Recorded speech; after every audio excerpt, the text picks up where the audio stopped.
Thank you so much. Welcome everyone to meeting. I have Nick Corbertt here this morning. We're going to be discussing blockchain matters. That means how blockchain works from the point of view of the Bitcoin as a cryptocurrency of blockchain. So awesome. I'm going to hand over the meeting to Nick, who is going to pose several questions that we can discuss.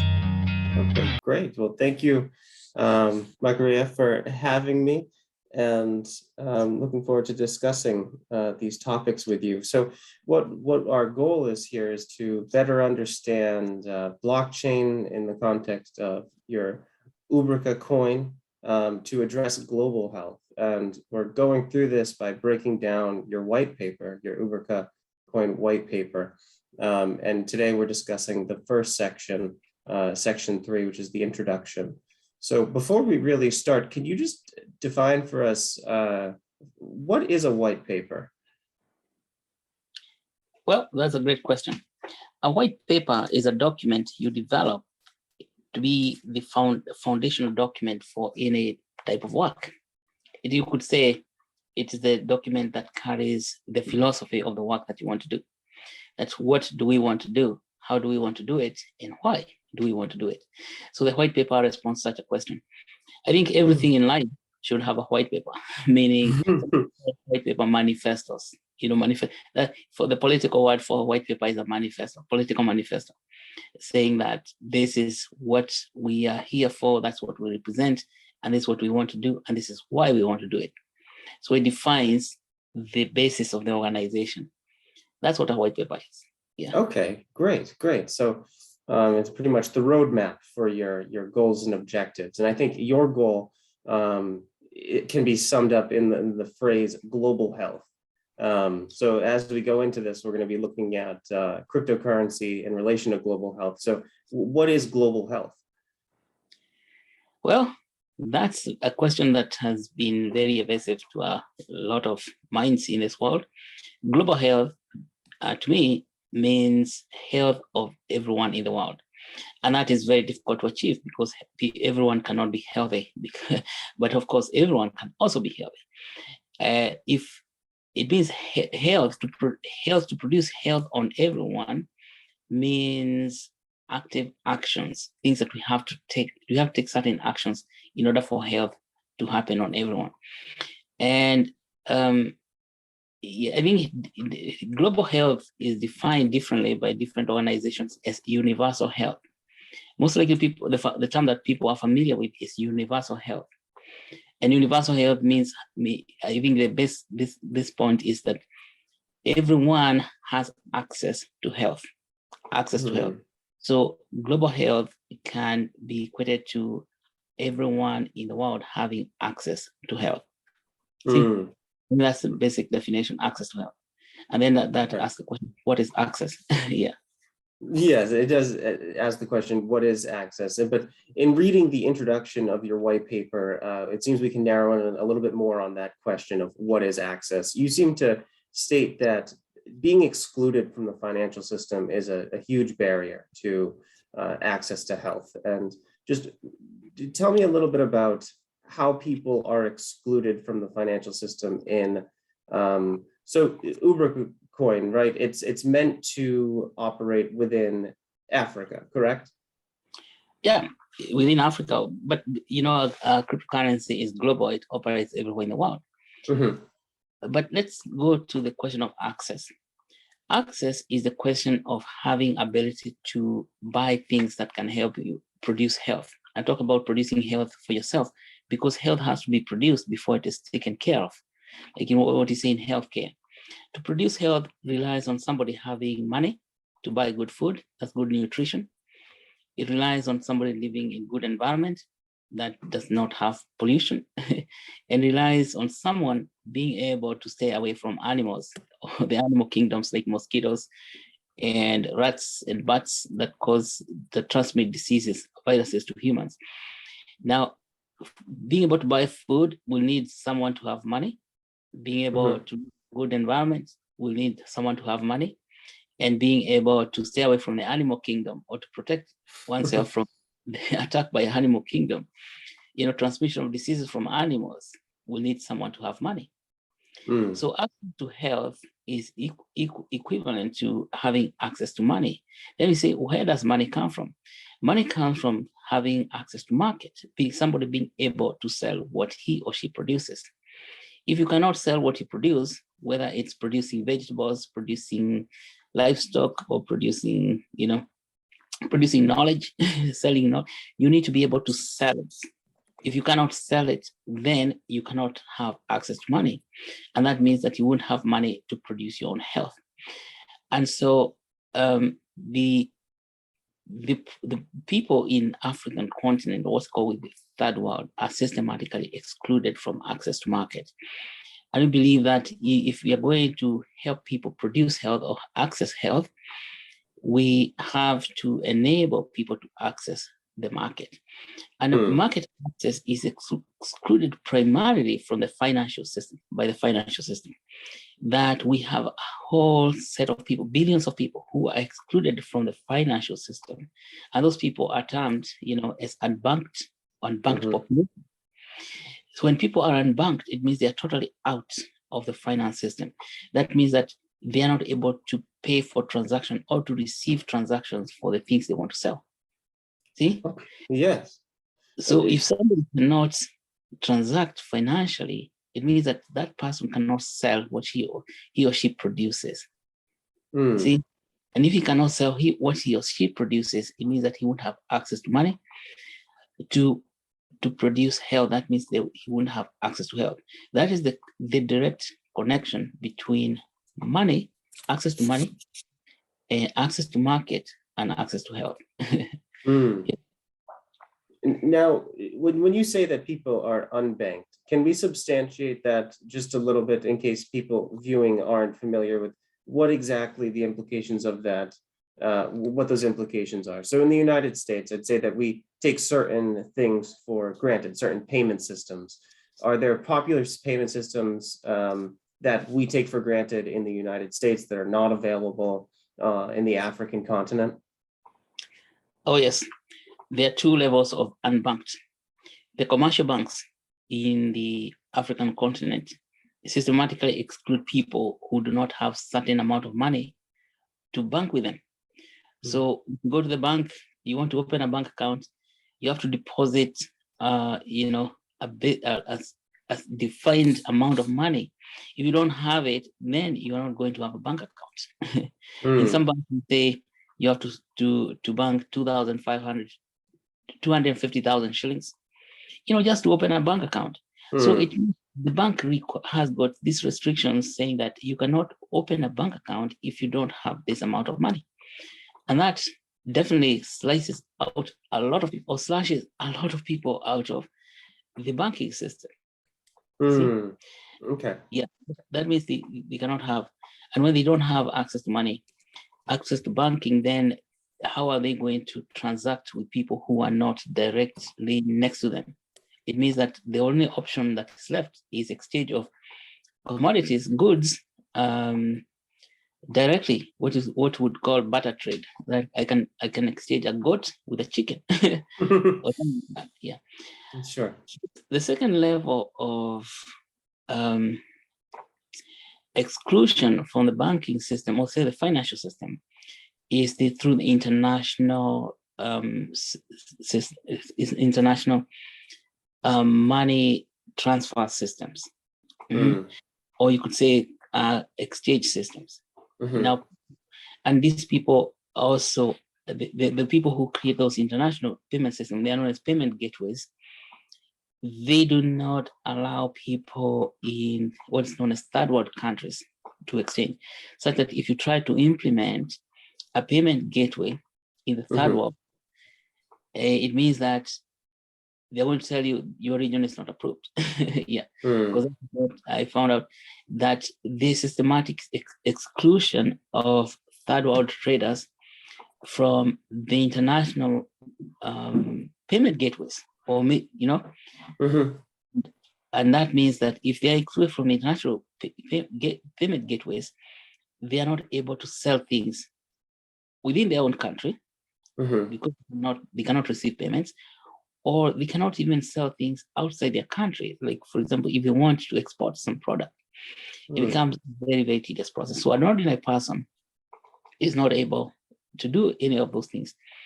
That is something that Americans may not be aware of, because the payment gateways are very, very spontaneous in this United States. They are very, very advanced in the United States. Yeah, payment gateways like Visa, MasterCard, they just go in PayPal, but those things are not available in world countries. Sorry, go ahead. It could look like they are available if you just went to a place in say like Nairobi, you're able to use your debit card. But remember, it is the people inside the country who are trying to implement that process are denied access to the payment gateways. Yeah. Mm-hmm.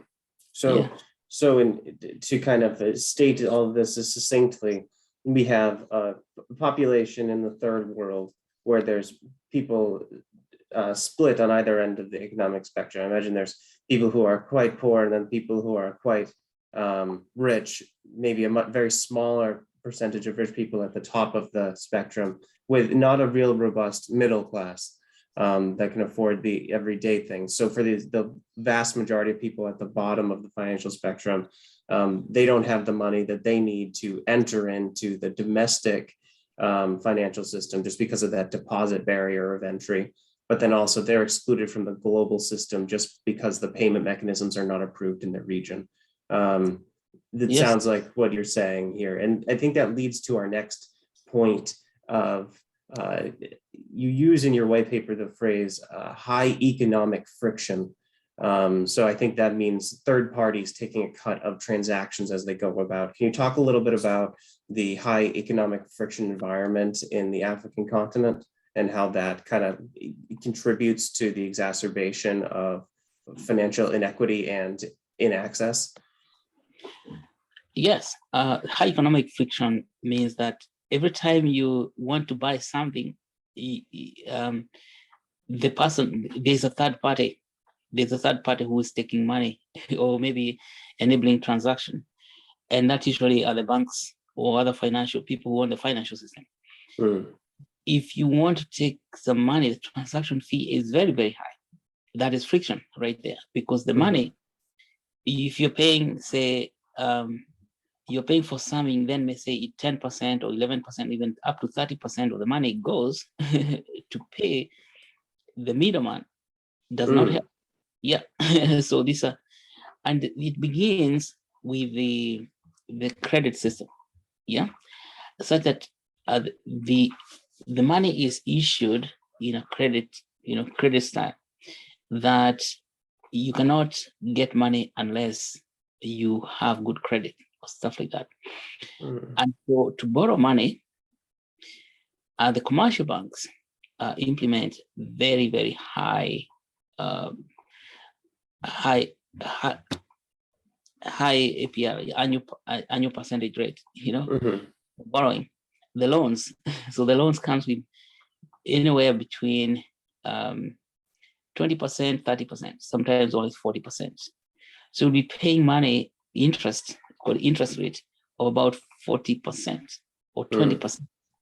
In Kenya, for many, many, many years, interest rate has been about 30%. Until 2015, then the president said, this interest rate is too high. You guys have to cut it down. We're going to cap the interest rate at 14%. 14% is still very high for United States. Yeah. But the banks were told that you cannot charge people interest for more than 14%. And the banks protested heavily. And I think they protested so much that eventually they have been allowed to charge more than 14%. That is the economic friction, that the little money you have is also charged a very high interest in borrowing. And this is a very huge issue, because money is loan. To get a loan from a bank or to get credit, you have to secure that credit. All the loans are secured. And it means they're secured either by a piece of land a certain property, maybe a building, or things like that. Physical representation, and you have to have a title deed to the property that you take to the bank. So one problem is that not everybody has a title deed. Yeah. So title deeds, it becomes that property representation in the market is not complete. A lot of people do not have title deeds for their piece of property, for the land itself. And then the other problem is that buildings like houses do not have title deeds, so they cannot be used for borrowing money. Yeah. So I think all the houses, maybe in the communities, in the villages, are not registered, so they don't have title deeds. You see? So if the currency is issued through the process of who has credit, who can pay back because of what they own or their property, then it means that all these people who are not represented in the title deed system have access to credit. Okay, so we have two issues here. We have the issue of middlemen taking cuts as transactions take place, but we also have the problem of property not being registered. So there's no opportunity to present collateral to a bank to get liquid assets to participate in the financial system. A financial system that, if they could get access to that equity, would have bits of it taken away by the middlemen once they go about transacting. So it sounds kind of like a compounding issue. Yeah, it's a compound. It means that poverty is actually created in that way. That brings exclusion to the market, because the only people who have title deeds for their properties are people who know how to get those things. If somebody's ordinary folks in the community have no idea, you put up your house, it has no title. You buy a piece of property, it doesn't have title, and eventually, even the registry, the properties are not well documented, that you can have one property with multiple titles. So they're not collateralizable. Now when you take it to the bank will say, we don't take those titles because we're not sure it's the title that represents a particular property. Yeah. Okay, great. I'd like to pose a kind of a transition question to bring us back to our topic of blockchain and global health, specifically how blockchain can help solve or contribute to global health. And I think the question to pose to you right now is, there's two parts to it. You stated in your white paper that health services in the African continent both have low quality and high cost. I'd like to come back to the topic of low quality later, but for now, the high cost of health services in the African market. I'm just not super familiar with the cost of health services in the African continent. So can you tell me a little bit about what you mean by the high cost of it? Is it simply high because people don't have funds to pay for it, or is it exceedingly high regardless of someone's income? It is exceedingly high regardless of someone's income. You could say there are three factors that can increase the cost. One of them is access, like where the closest place that you can receive care. To get it's not very close, so you have to arrange transport to go and get care, and that creates a lot of cost. That is just the commute cost itself. The second cost is the hospitals themselves. Where you go to receive care, or say the healthcare providers, they don't have all the supplies they need. So you pay money, but the care is not with quality. So that lack of quality increases the cost, because even if you pay money, you're buying something that's not good. See? So you end up paying more and more, but that does not improve the outcome of health. Okay, see? Great. Now, great. The third point is this. There is no manufacturing of products. All the products for healthcare are imported from other countries, and it's importing medicines, importing hospital beds, importing whatever it is you find in hospital is imported from another country, mostly European countries, and nowadays from Asian countries like China, exporting a lot of stuff in India. But when products are imported, the cost is very, very high. Mm-hmm. Right? Because you have to buy the products directly from the buyer, the seller in another country, but then when it arrives at the port, you have to pay duty, import duty. Yeah. So import duty sometimes can be as high as 100%. So you see, that makes the products very, very expensive. So the cost is very high. Yeah. Okay. All right. So we're looking at an environment as such. Many people who are unbanked have low amounts of liquid assets, so money to be exchanged. We have very high health costs due to import taxes, and then probably also a markup on that, just so the companies who are distributing the services can make a profit.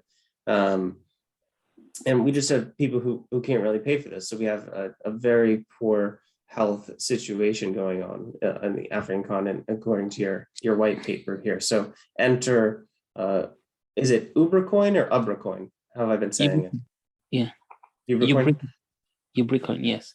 Ubercoin. So now this comes into play, and it's a money. It's the blockchain, but it's a currency. And what we're trying to do is we're trying to implement this blockchain currency. It's almost like an ecosystem that you're putting forth to solve, contribute to. Well, how would you phrase it? You're trying to solve or contribute to the issue of global health with Ubercoin. It's solve the problem of global health. It will solve the problem of access, and then also solve the problem of quality and problem of cost, the three problems of health. And the problem of access, we have discussed it quite a bit, is about people not having access to money or to market or to finance system.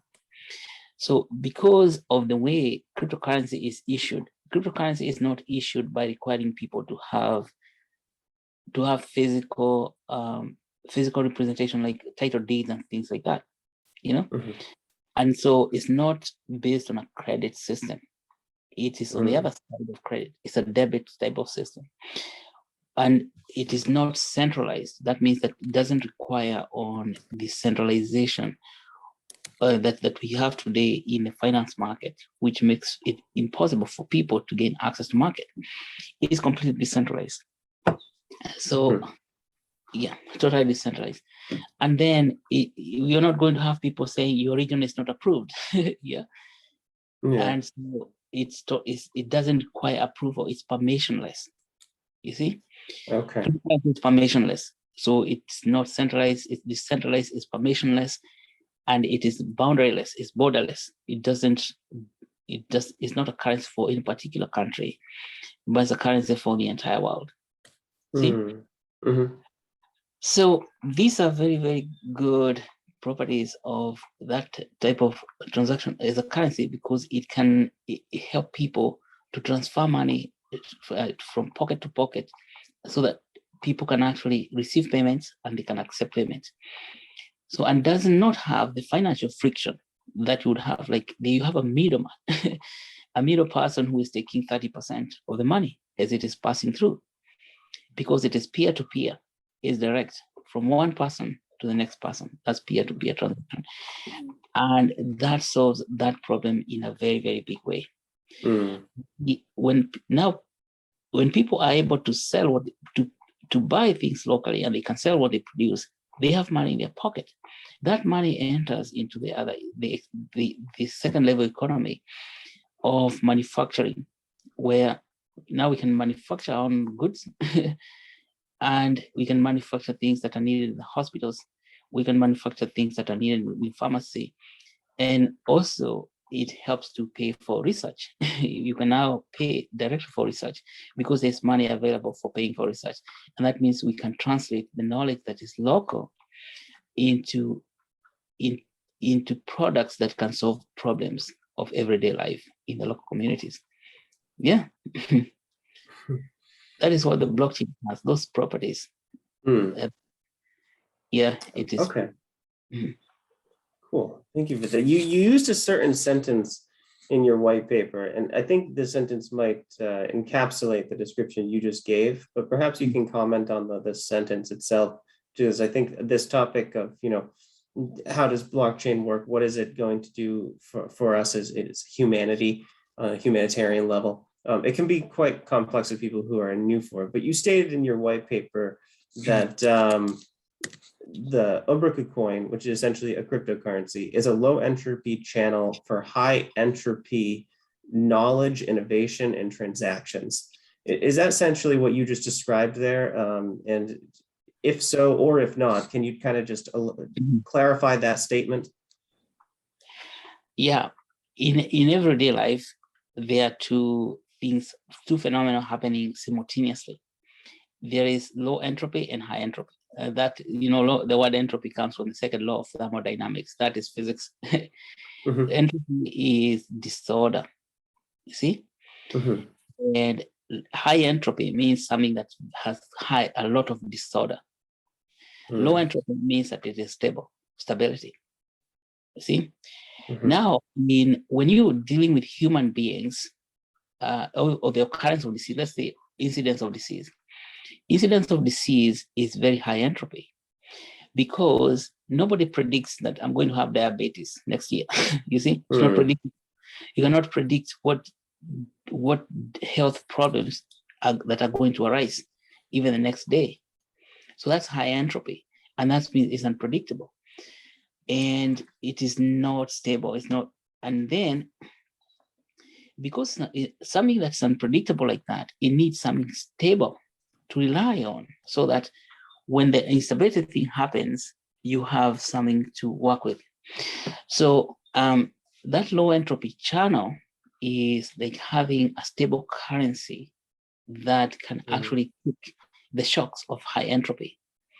And you see, blockchain has both characteristics, high entropy and low entropy at the same time, in the same thing. That's why the blockchain is very, very powerful, because it is not only stable, it can reach stability and distribute access to finance markets to a lot of people.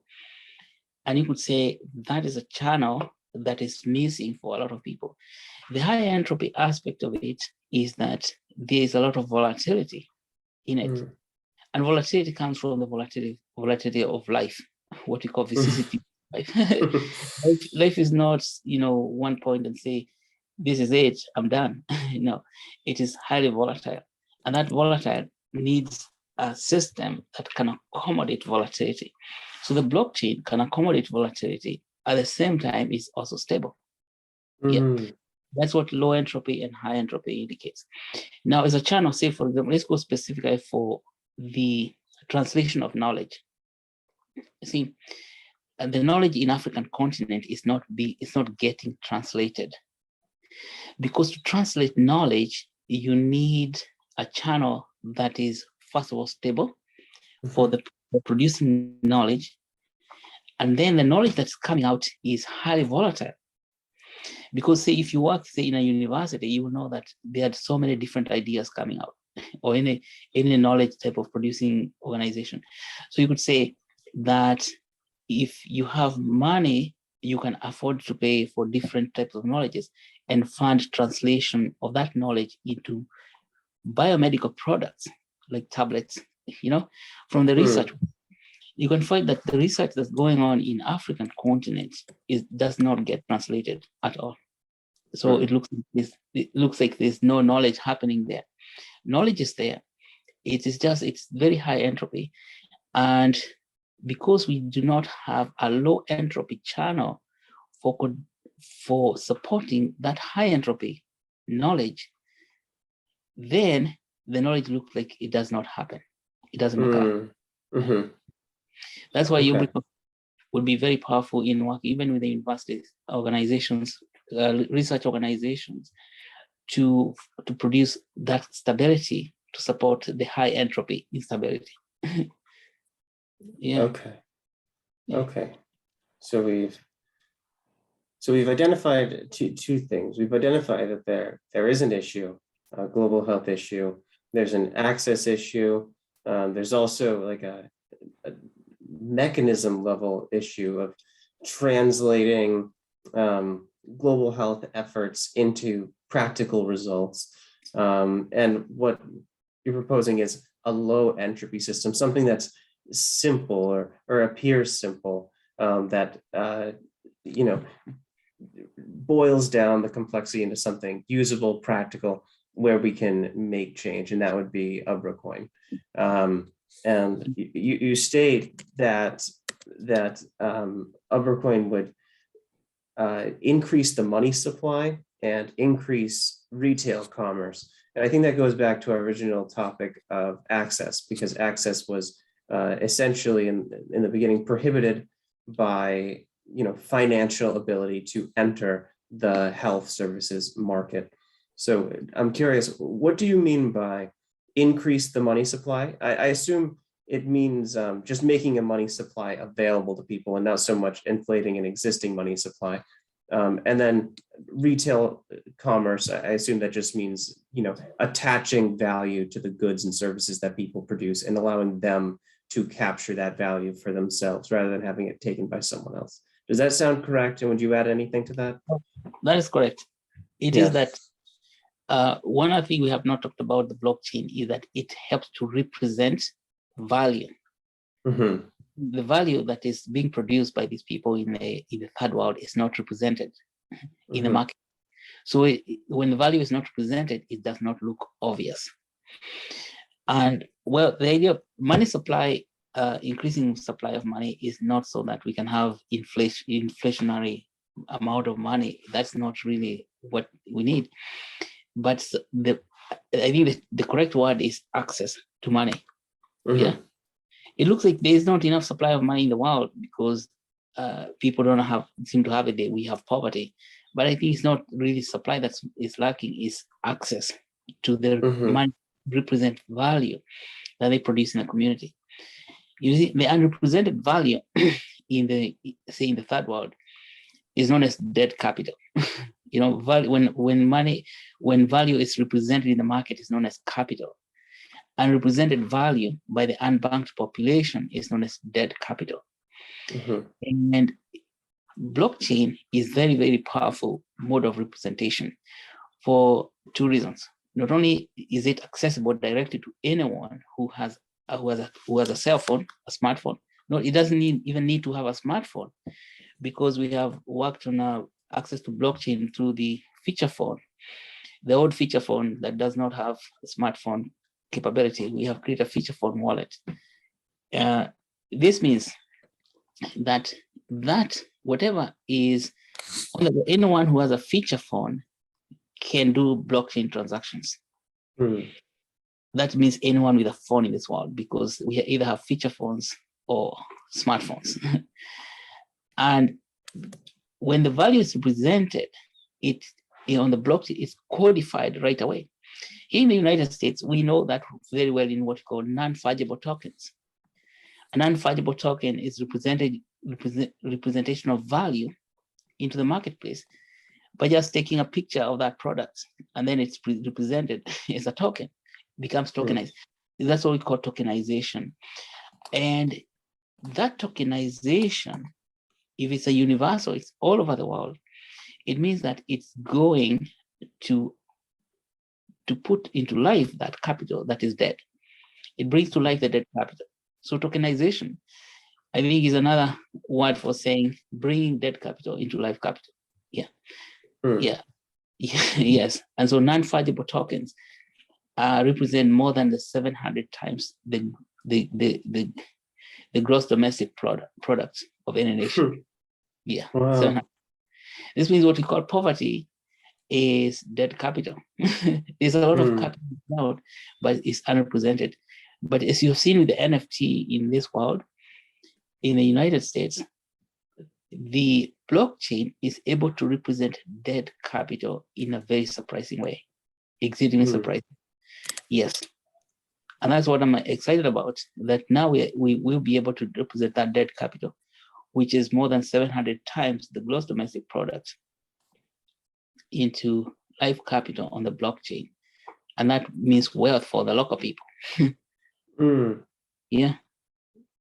I think it's interesting when you talk about dead capital and value. You put those two things together, and you kind of ask the question of, what deserves value? And I think anything that contributes to humanity deserves value. And I think you seem to agree with that. In your white paper, you state that the Uber coin will provide incentives to traditionally unbanked, hardworking people who contribute to the betterment of humanity. Can you talk a little bit about that incentive system that Uber coin will facilitate? Yeah, the incentive system means that to recognize value when somebody does something of value, then that value is paid or represented in the market. The value that most people produce in this world is not represented. And the blockchain is able to capture that value. As you see, it's accessible through any telephone or cell phone, let's say cell phone in this world. And so the incentive structure is this. For example, let me give you an example with teachers. Teaching, because we have a lot of problems with teachers and professors in Kenya when they say they're not paid well enough. But when a teacher is very, very good, is liked by the students, they like him very, very much, the students can go to the blockchain and say, suppose they like this, they like this teacher and the way he has been teaching us. They're happy with the teacher. That is now, just like we have the like system in the Facebook, when people say likes, those likes do not result in any money. They're not represented in the market. But if say a like that now translates into cryptocurrency. And that is what we talk about incentive. So the people who are doing good in the community and they are recognized by others who they are serving as doing good, they are given likes, they are rated well. That rating translates into money, which means that people can be paid well for doing well. Blockchain is able to do that. Yeah. Okay. All right. Great. So I was going to try and touch on your mechanisms for change, but I think first I want to jump over to, more specifically about blockchain. So we have two terms here mentioned in your white paper and outlined quite well. So it's good reading. But open ledger and distributed ledger. I think that what you just mentioned there, where we can go and attach value to, say, a teacher that we like, and that value based on our feedback is translated into value for the teacher, as opposed to, as you said, Facebook, where a like just goes up there, goes out to Facebook, and then, ad revenue is generated for the company. So here, how does an open ledger and distributed ledger work into this concept of assigning value and tracking value? Well, the blockchain itself, how it works, it's that it has three fundamental characteristics that make the blockchain operate. You could say it's salient features. One is the open ledger. Blockchain is an open ledger. That means all the transactions are open for everyone to see. And they are reported in the blockchain explorers. So we have Etherscan, which reports the Ethereum network system. So that is open ledger. It means that every transaction is open for everyone to see. In contrast to the banking system, the banking system, all the transactions are kept by the bank. You have to request for your bank statement individually. So the banks do not report anywhere else in the public, so that people cannot see the transactions and how they're happening. So open ledger, that's what open ledger means.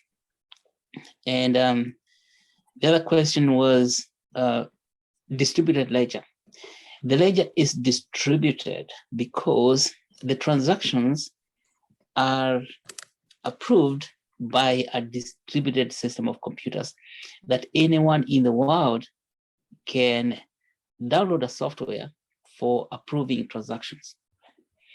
And that is very, very powerful. It's total decentralization. Presently, today, in the banking system, the financial transactions are approved by the people working at the bank. So the bank managers, whoever works there, when you take your check to the bank, gets deposited, then someone in the bank is going to look at that check and put a stamp and say this check is valid. Instead of the checks being or the transaction being validated by individuals in an institution, the transactions are validated by a computer that and one transaction is validated by multiple computers, many computers together looking at it and saying this transaction is valid. And when it is valid, then it is approved. See, that is distributed ledger. So the ledger is downloadable in anyone's computer on this world. That means your computer, your laptop, is only that it's heavy. The transaction, it takes a lot of power to transact that. Yeah. And so the final question is miners. Why they are miners? Miners are individuals who volunteer their computers to validate transactions. So when a transaction occurs, or if I say I said a transaction to you, that means I send you some money. How do we know that transaction is valid? So if I am participating as a miner, so my computer is going to look at that transaction and say this is a valid transaction, but I'm not alone. I'm together with 100 million people. So everybody who is participating in that mining system is going to see the transaction, and not just see the transaction, but the computer is going to notice that there's a transaction and then find out if the transaction is valid or not. Yeah. So that system of validating transaction is really dependent on time. It has a timestamp. If I post a transaction right now, I post you say like $5 in say Ubicoin, and then I try to post the same $5 to someone else, the second $5 is not going to be approved because the computer can tell that this is not the original transaction. The second transaction is not original. The first transaction becomes approved, and that's how transactions are approved. Okay, let's I'd like to come back to the topic of mining in just a second, but I want to go back to what you were saying about almost the public nature of transactions on the blockchain as opposed to the private ledger of transactions used in the conventional banking system. And I think you point out that escrow is used and also smart contracts. So I think you kind of touched upon this, but I want to reiterate. So like when a transaction takes place, let's say you are providing me a service and we have a smart contract on the Ethereum network. I would pay, except that money is now held in escrow. So like an impartial in-between account. And only once the transaction is approved is the funds held in escrow released to you. And the mechanism that releases those funds to you is the smart contract being enacted. That all sounds correct, right? That's correct. The escrow is a secondary level. Is distinctly different from mining. Mining is the computer system itself that's doing that. Yeah. In escrow system is when you have peer-to-peer transactions. For example, if I send you cash, and so that the escrow system relies on the individual responding. Like I send you cash, and then you say you have received, and then you agreed you have received. I agree that you have received the money. Then the blockchain is going to release, or the smart contract is going to release the funds. Yeah, the smart contract will release the funds when the recipient agrees that he has received this. So the money is kept in escrow. So escrow is now computer software. It acts as a middleman. Instead of having a human being, this escrow business was being done by lawyers. Instead of having a lawyer standing there and saying, oh, this person has deposited money, this person has deposited the other goods, the property, then the transaction is good, and then let's the exchange happen. So the software will keep they will keep the money and the property in escrow. See, when both parties agree, I have received the property, I have received the money, by just hitting agree, and then everybody, the money gets distributed. So the person who's selling gets paid, the person who's buying gets to transfer the product. Yeah, that's okay. It's a peer-to-peer. It's very, very easy, Yes. because now it means that taking the job of the middlemen or the lawyers, taking it away from them and giving it to the software system. Sure. Yeah. Okay, cool. There's one topic that I didn't see mentioned in the introduction of your white paper, and that's staking, but you mentioned mining. So I was wondering if we could just spend maybe 1 to 2 minutes on these two different consensus mechanisms. What is your view of mining? What is your view of staking? Why do you mention mining and not staking in your white paper? Staking is a function of exchanges. You know, when people are exchanging, so they stake their cryptocurrencies. That's there's trading. The staking is done by traders, and so if you're trading, you're in an exchange, then you can stake your coins there.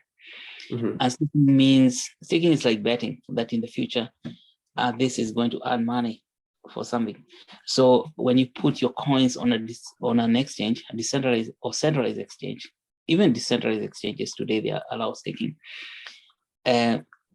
The coins now they are there, and you say you're not going to remove them, or that means you're not going to withdraw them because you want them to gain value, and you're staking on the value that is going to be earned by that coin in the market. That is staking. Okay. That is for exchanges, yes. Trading. Okay.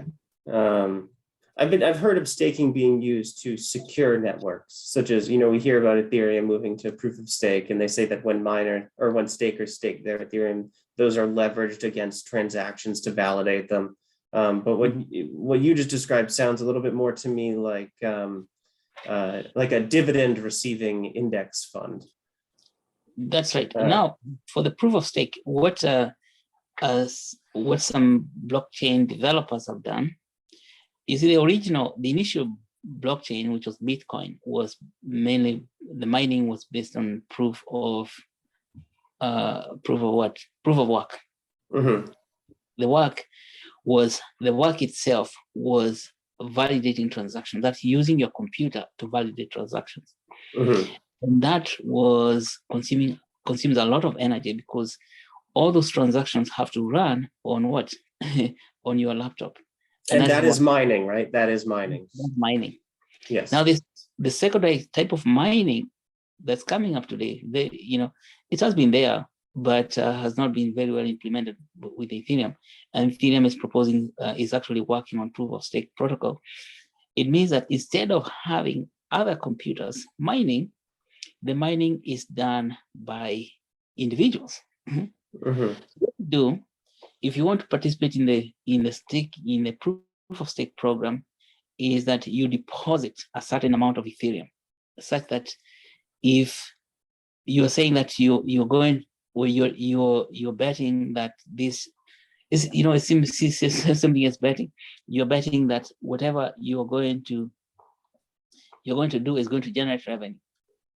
If it doesn't generate revenue, you lose money. So proof of stake means that you have participants putting in their Ethereum, and I think Ethereum was requiring for anyone to have at least 32 Ether to stake 2 Ether in the system.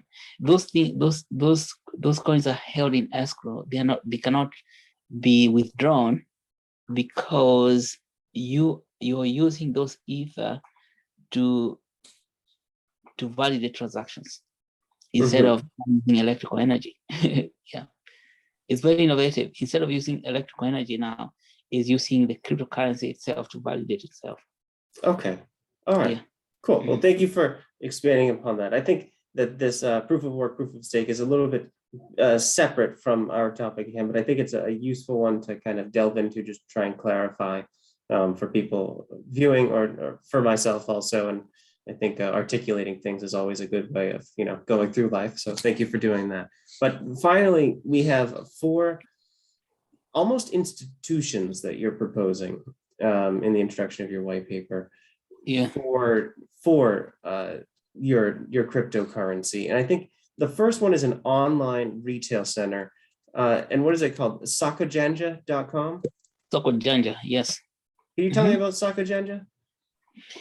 Blockcjhaiin is an online market, and this online market represents that concept of bringing to life the dead capital that's on the ground. And it is as simple as this. It's an online market, say like Amazon.com, but for the village people, it's a village level on e-commerce system. And it's empowered by the fact that everyone in the village, almost everyone there, they have got a cell phone, a smartphone. And all you have to do as a person in the community is take a picture of what you produce, whether it's chicken, whether it's goats, cows, whether it's vegetables, take a picture. Or whether you produce clothes, you make clothes for people, take a picture of that product and you put it on Blockcjhaiin.com. And so once you put it on Blockcjhaiin.com, then you put the price that you want to sell your product on Blockcjhaiin. And that means instantly the product that you're making becomes represented in the market. You see that representation? That means the dead capital before, but then becomes live capital into the market, and that's what Blockcjhaiin is. And if it's available, it means that information is traveling throughout the world at maybe 300,000 kilometers per second, speed of light, because whether it's you put a product in a village in Nairobi, you can see it in California. See? Yeah. And that means that it's instantly accessible to people and someone can make an order. If you make some very nice African clothes, then someone in California is interested in buying those African clothes. All you have to do is go to Blockcjhaiin and buy those and order the clothes.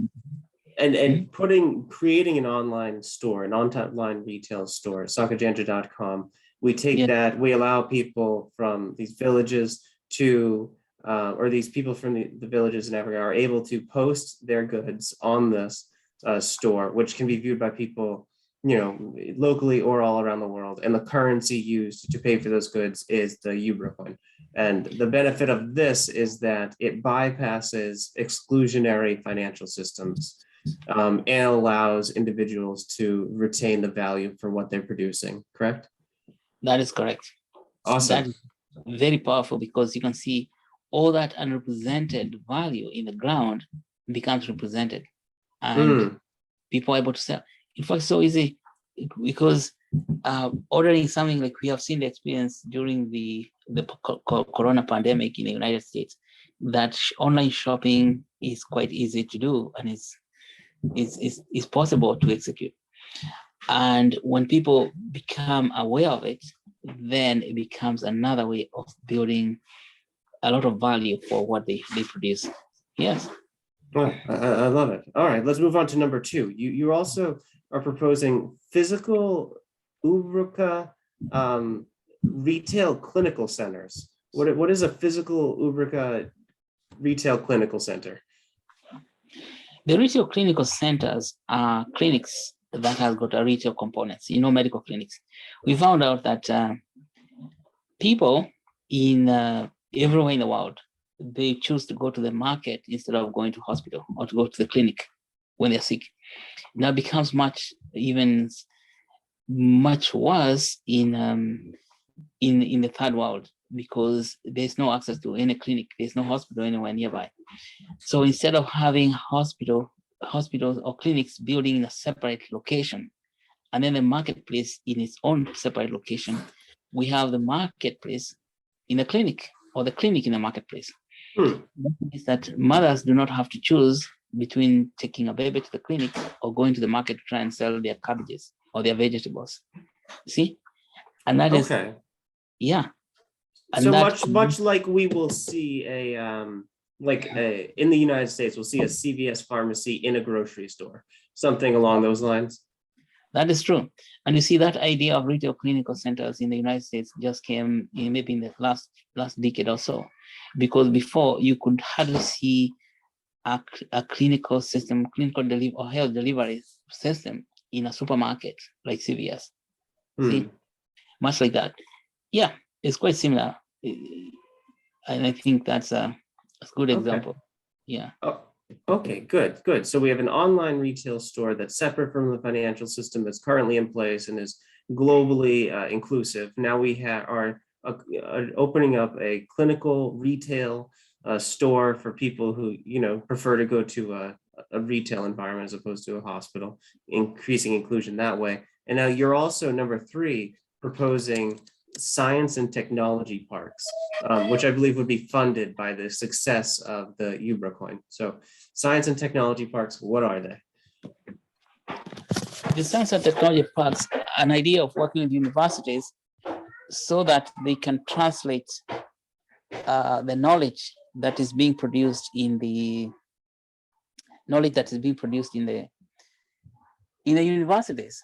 We don't have, you see, Ubrica does not have to own the science and technology parks, but it is working with universities to create possibility for translation of knowledge, not just universities, other knowledge producing organizations, so they can translate the knowledge that they produce into products that can be used to solve problems of everyday life.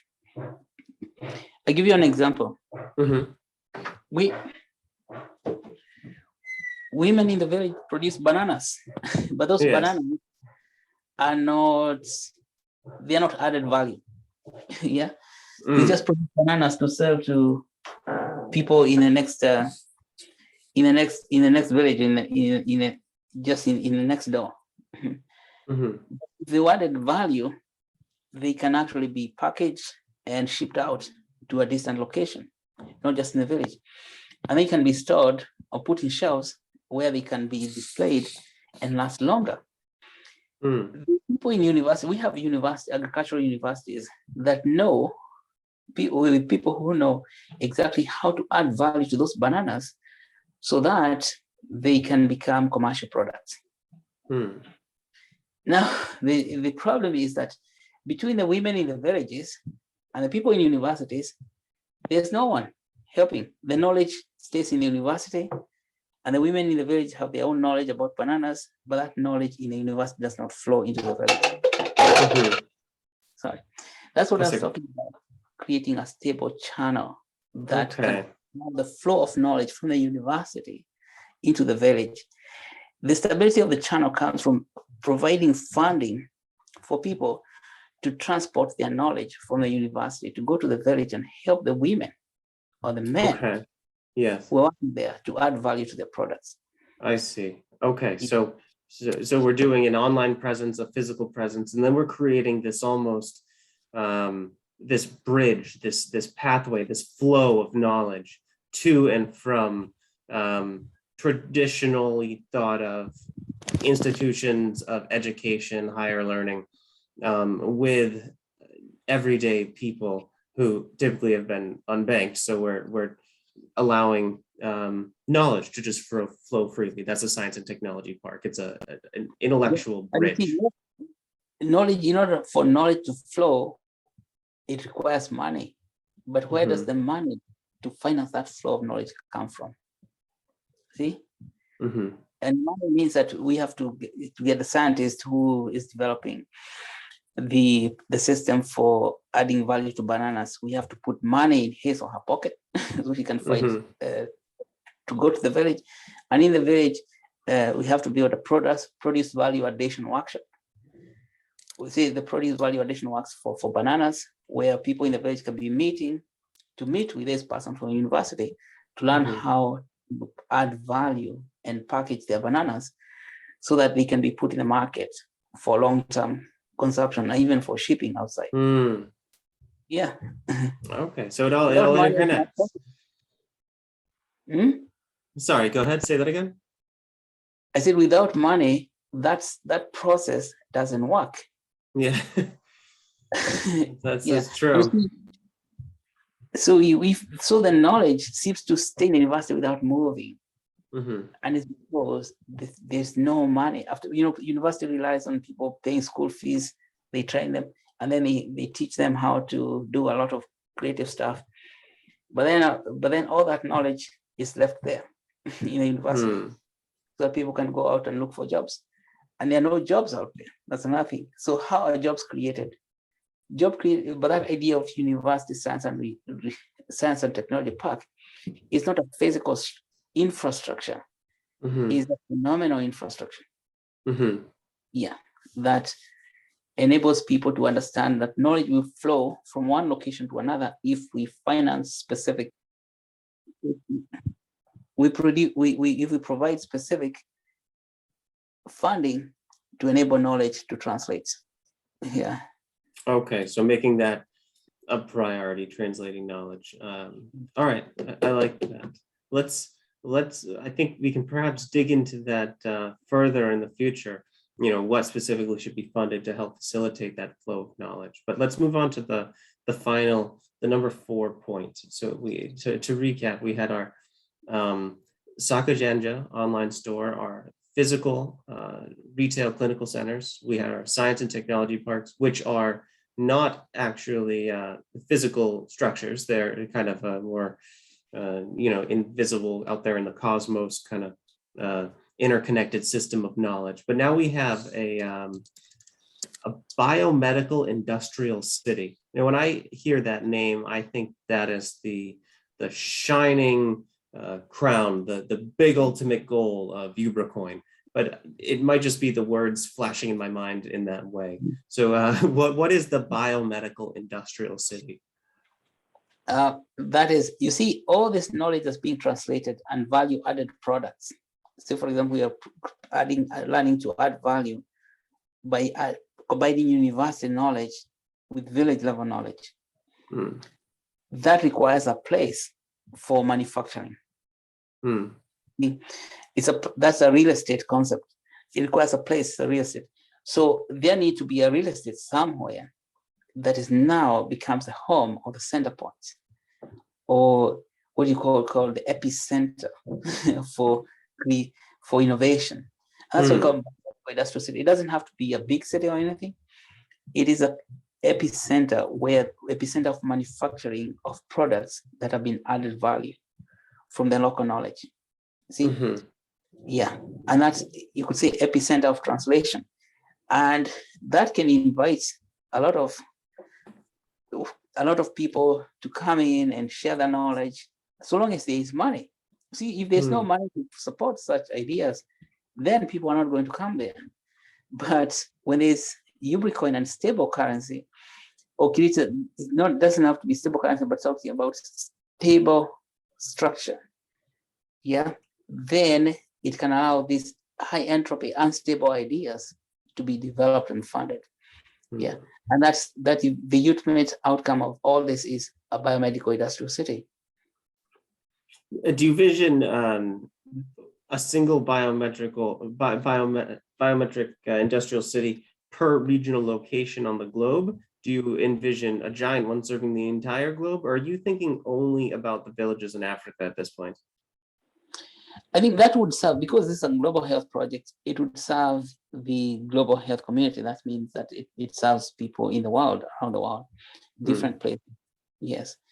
And biomedical city, it means that it has not only the capacity for translation, that's the most important capacity you need to have, translation of knowledge, local knowledge, and then use of that local knowledge, or the use of it, or the products that would enhance manufacturing of biomedical products, whether it's things that we use in the hospital, like hospital supplies, hospital beds, hospital garments, hospital things, and the hospital equipment, that's biomedical equipment, and then pharmaceutical products, because the pharmaceutical products are all imported from elsewhere. Yeah. And that can cut down the costs of health care in a very, very high percentage if everything is produced in the local environment.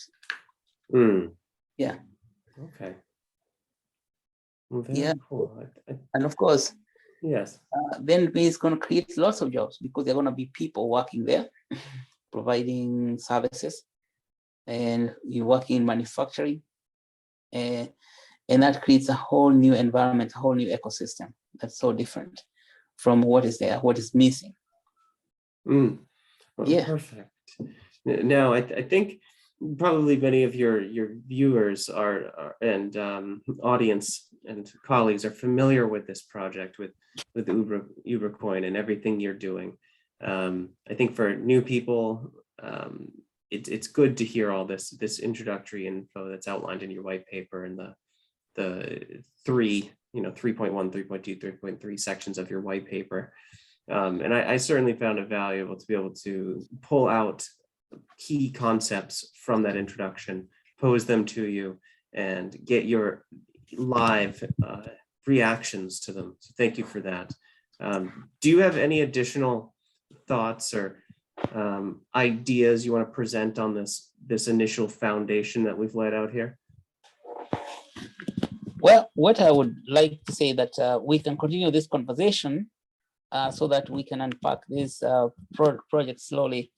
And I would like to thank you, first of all, Nick, for willingness to do this, so we can explain, because there is still a lot of resistance and opposition, or maybe lack of understanding about all these health issues and where they come from. And what I would like to tell the people is that lack of, or the global health itself is equal to lack of access to health. Lack of access to health creates a global health problem, and lack of access to health comes from lack of access to market. The market would help to put money in people's pockets so that they can, they can finance their own health. Yeah. I think it's all a very just. I don't even know if just is the right word, but it's very human. I feel like there is kindness in the goal here. It's a meaningful, valuable thing to contribute to the world. And thank you for having me be part of the conversation.